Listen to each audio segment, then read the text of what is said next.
Hey friends, Kevin here, and let's be honest. This van, it's not that attractive, is it? I mean, look at that paint on the side where that door is. Now that could be fixed. Have some scuffs on that bumper from the former owner.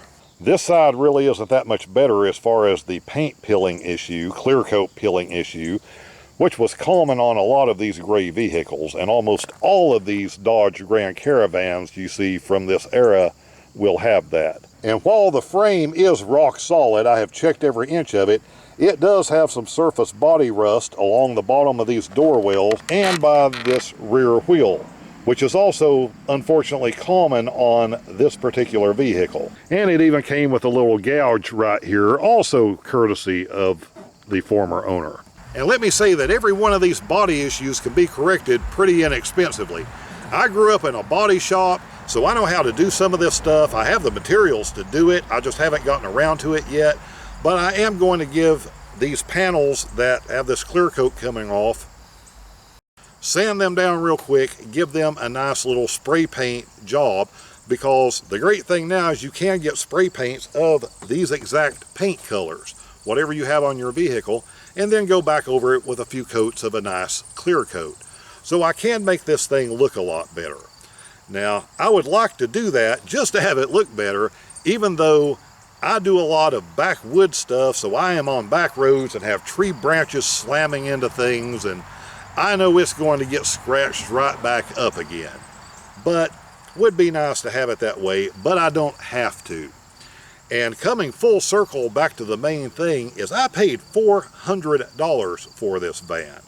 And if you're new here, I am based in Tennessee, Kentucky, Virginia, kind of that area where they all meet.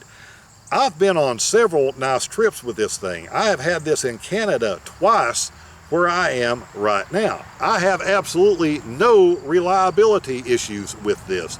There are no engine lights on in this vehicle. It runs perfectly.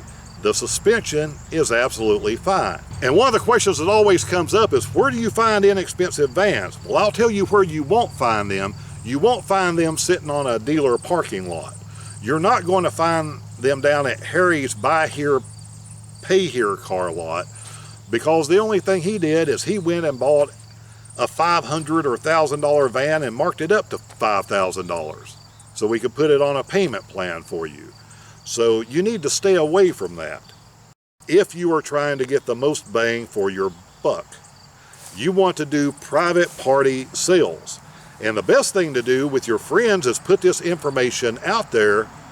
Let them know that you are looking for a van if they own a van.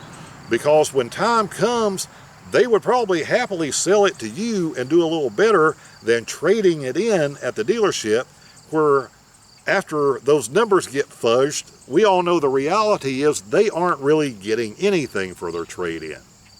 So you can make this a win-win situation between you and a friend or a family member. But even if you're not able to do that, doing a private party sale off of Facebook or something like that, you can get good deals. Now, I've made some other videos of things you need to look for when buying a van. But I can tell you the first van that I had was really nice. I bought it with about 150,000 miles on it. It was a Chevy Venture. I had that thing all over the place on several trips. I had it again to Canada. I had it all the way to the West Coast.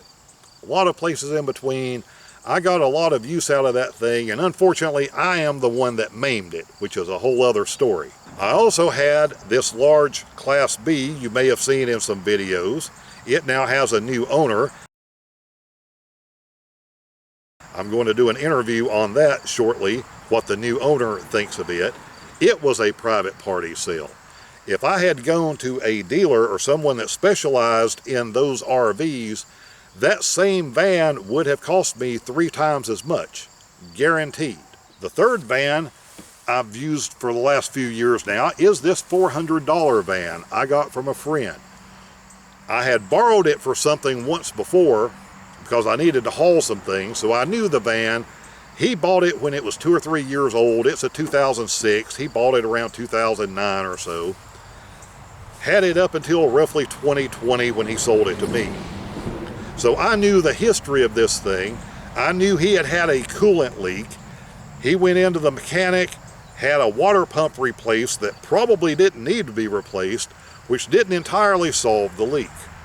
It ended up being due to a cracked radiator, because a lot of these vehicles you find now, the sides of the radiator are made out of plastic instead of metal, and they will develop little hairline cracks after a while. So once I figured that out, swapping the radiator, 2-hour job maybe, 150 bucks, threw some new hoses on there while I was at it, good to go for another decade or two. The ABS light was on this van when I went and looked at it. I took a code reader with me that was able to read, in addition to engine codes, transmission codes, and ABS codes. So when I looked at that code, it told me this was an issue with the left front wheel. And I told him, I almost guarantee you that this is going to be that little cable on that wheel. His wife had taken it to a dealership who, without doing very much looking at it, instantly quoted them $2,000 and told them the entire ABS system had to be replaced. So he didn't care. He had gotten a newer vehicle. He was fine with it. He went ahead and sold it to me.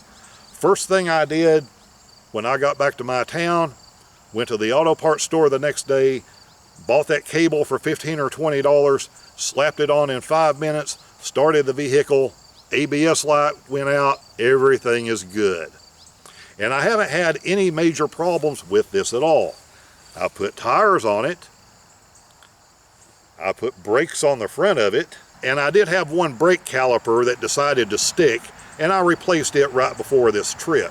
But again, I've now had this thing for 4 or 5 years, and I run it around when I'm not on the road. I run it around in my town quite a bit.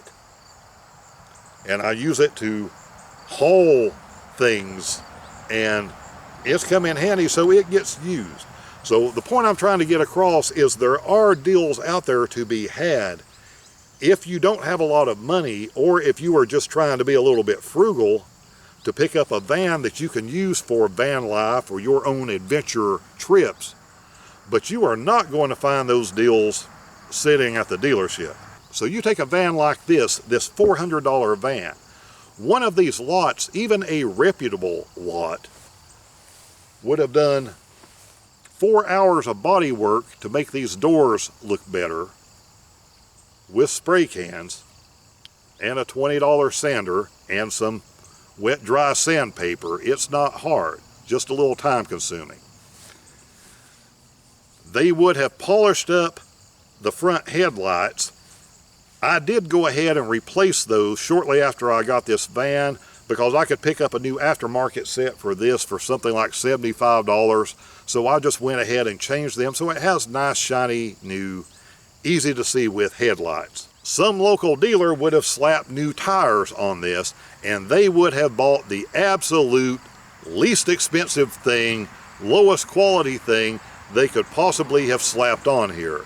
But they would have been new, and they would have looked new when you came on the lot to look at the vehicle. They would have fixed that little ABS problem just like I did for 20 bucks and 5 or 10 minutes of work. And they would have had a vehicle with no check engine lights, no suspension problems, new tires, looked decent. And I guarantee they would have set this thing on their lot for $3,000 to $5,000. Easy. So it's okay to buy something that has a little issue, as long as it's an issue that you can take care of, or you know you can have someone else take care of pretty inexpensively. And the great thing is, thanks to the internet, you can find out how to do this stuff. And even if it's something you can't do yourself, you can watch a video and see how hard it is to get to whatever sensor, whatever part that you need to replace. So you have an idea of what you should realistically be able to pay somebody. And if it's just changing some little sensor out, there's a backyard mechanic somewhere that'll do that for you pretty inexpensively. You don't need to be taking that to a dealership and paying $250 an hour for them to move parts around to get to that part that needs replaced.